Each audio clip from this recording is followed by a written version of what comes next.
Hey, good afternoon, everybody.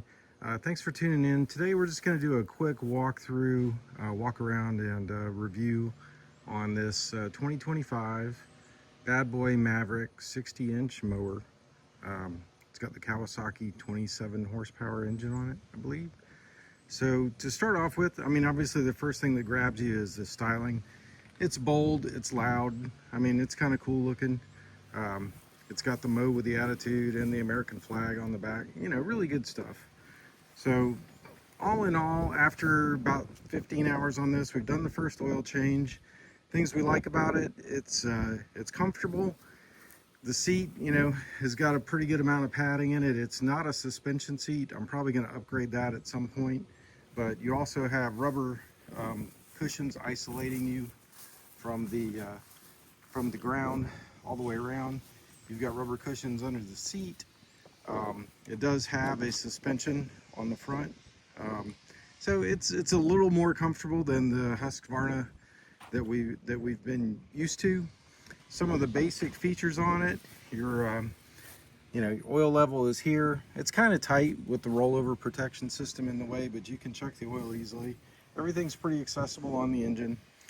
One thing we did find on the seat, if you want to flip the seat forward to check everything or to clean, if you have the seat forward at all, you're going to have a problem with the seat bolt hitting the seatbelt bolt hitting part of the frame there.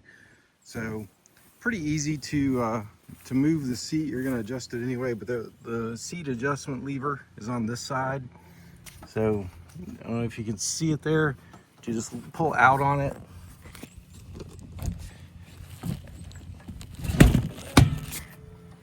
And you can move the seat back. And with that clearance, to lift the seat, you just have this bar here. Lift up on it, seat tilts forward. And you can get access to your battery, your wiring, your fuses, keep everything clean, keep the debris out of the way. This one we added the light, so we have the light kit here. One thing that the Maverick does that we really like is when you're starting it, you can have your choke is actually on the opposite side of where your key is. So some of the other mowers that we've had, you have to pull the choke lever is right next to the ignition switch, and it's kind of a pain in the butt. So basically, to adjust the height on this, on your deck,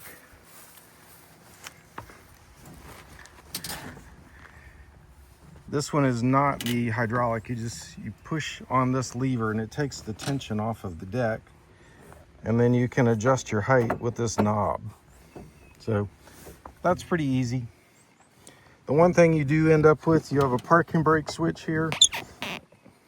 To start it, you have to have the parking brake engaged, or I'm told if you push on the safety switch with the parking brake not engaged, the starter may or may not work.